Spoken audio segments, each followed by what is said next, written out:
We are kickstarting the show with brand new polling data for you that we can reveal exclusively here on Patrick Christys tonight. The results are fascinating, but it's what's revealed when you drill down into the numbers that really tells you a heck of a lot about where we are as a nation. So here we go. To quote Chris Whitty, first slide, please. More than half of the country feel worse off than they did a year ago, 54% to be precise. And when asked if it's time for a change in Westminster, 66% of you tend to agree or strongly agree. Interesting there, though, that just 81% of Labour voters think it's time for a change. What's happened to the rest of them? Only 74% of Lib Dems as well.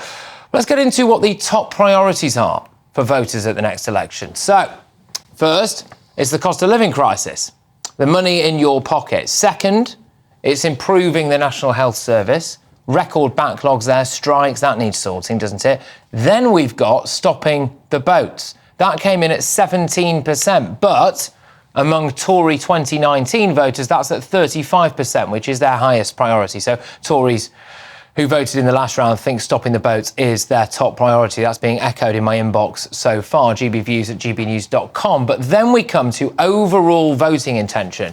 So this is the big one, really, isn't it? Labour would win 45% of the vote. The Tories would win 23% and Reform would win 10%. That would put Reform level nationally with the Liberal Democrats.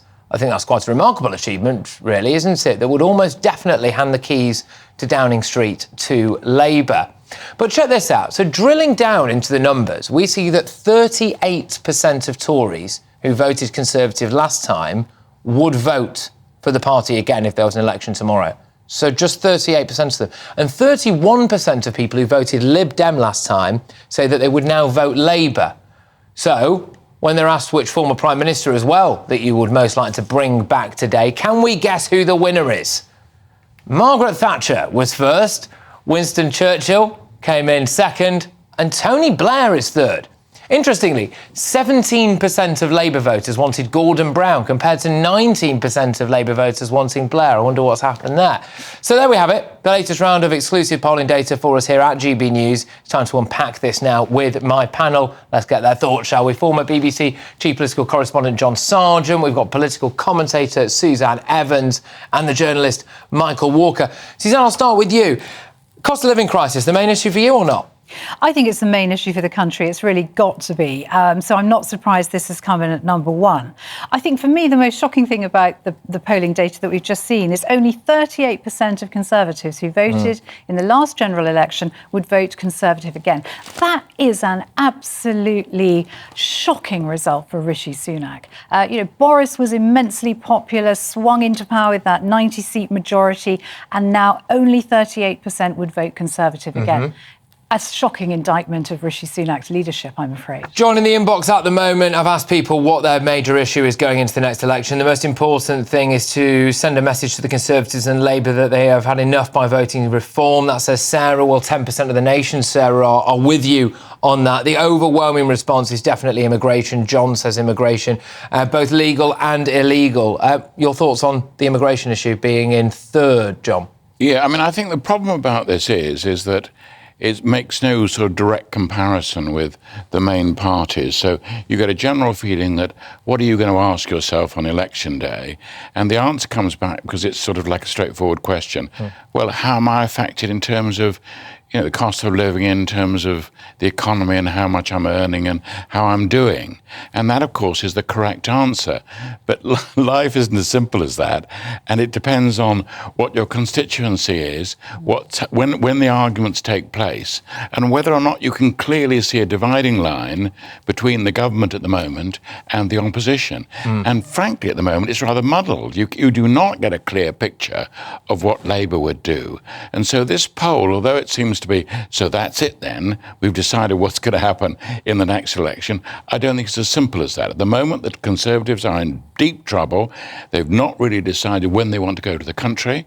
I think there's a strong argument for an early election. That seems to be the noise. It seems to be the noise at the moment, doesn't it? We're going to get a May election. So for all those reasons, although, yes, you get the dissatisfaction vote, it's absolutely clear, but don't expect too much in terms of, so that's it, we've got it now, we've got the election result. I don't think it's as simple as that. Michael, you must be jumping for joy that Reform exists. We've got 15% of the latest round of Tory voters say they're going to vote for reform, and they are handing the keys to Downing Street to Labour, aren't they? Well, it wouldn't make much difference anyway. I mean, if Labour are on 43%, then splitting the right-wing vote isn't going to be the decisive factor, is it? Obviously didn't include the Lib Dems and the Greens. I'm not saying that's... No, it's just because it was the same as 10%, But in any case, I mean, I think what this polling shows is how difficult a situation Rishi Sunak is, because he's got to decide, what am I going to fight the next election on?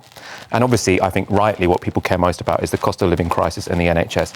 Now, in my view, the reason we've got a crisis in both of those areas is because of 13 years of Tory mismanagement. We had a squeeze in the NHS funding. It's gone back up now, but it doesn't really work if staff have left. You can't just throw a bunch of money at it and hope it's all going to fix itself within a year, right? So you've got this really long-term problem of their making. The same with the cost of living crisis. So people might feel worse off this year than they did a year ago. We're actually worse off than we were 15 years ago, right? So there has been zero wage growth in this country for the past 15 years. So neither of those things he can fight on. So then he's decided, OK, well, let's just go for immigration. We'll go for immigration. The problem there is he said this is the number one issue for the country. Then he can't solve it. Well, he's also and that means the Tory vote is now split between them and reform. The other thing with the immigration problem for Rishi Sunak is that he keeps saying, oh, we're going to do this and we're going to come down really hard on it, and then about 2 days later you get the old reverse ferret and people lose trust. I do think that the fundamental lack of trust here across the board is quite chasmous, really. Would you back that, though, Suzanne, that it's all the Tories to blame when it comes to the NHS and the cost of living crisis? I mean, we've had a war in Ukraine, we've had a pandemic. Yeah. Also, as well, when it comes to the NHS, I don't think the people whose job it is to run the NHS actually get enough stick. Yeah, I totally agree, actually. I think we've got the NHS is a massive problem, and even more so now. 7.5 million people on the waiting list. And I do disagree with Michael. It's not about 13 years of Conservative government. It's about, exactly as you said, it's primarily lockdowns, which also caused, of course, massive inflation, furlough, money printing, end of supply chains. Of course, inflation was going to rocket. There's no doubt about that. Same with the NHS. If you shut down the NHS and make it a COVID-only service, of course, there's going to be a massive backlog. And let's not forget that the Labour Party were pushing for harder, longer lockdowns all the time. So you can't blame the Conservatives for that. And now, one of the other statistics I'd just like to pull out is 66% of people saying they want change in Westminster. Yeah. Well, yeah, it's not going to happen, though, is it? Unless people start to vote for smaller parties in a much, much larger numbers. And 10% form sounds very good, but it's probably not going to translate into a single MP in Parliament. That's the problem.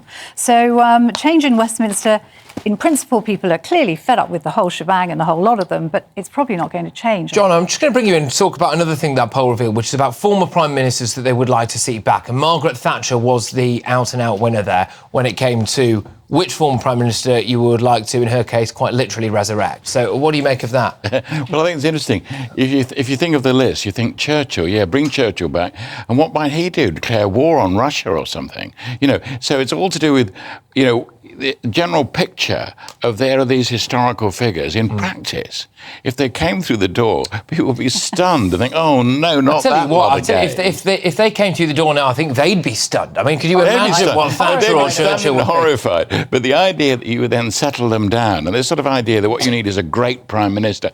No, what you need is someone at this precise moment to consider the problems and convincingly explain the way out. That's what you really need, and you need that now. And to say, oh, well, there's Churchill, what would he do? And what would Margaret Thatcher do? At the end of Margaret Thatcher's term, she was amazingly unpopular. There were moments of terrific achievement. There were certainly terrific achievements for Blair. He won 3 elections.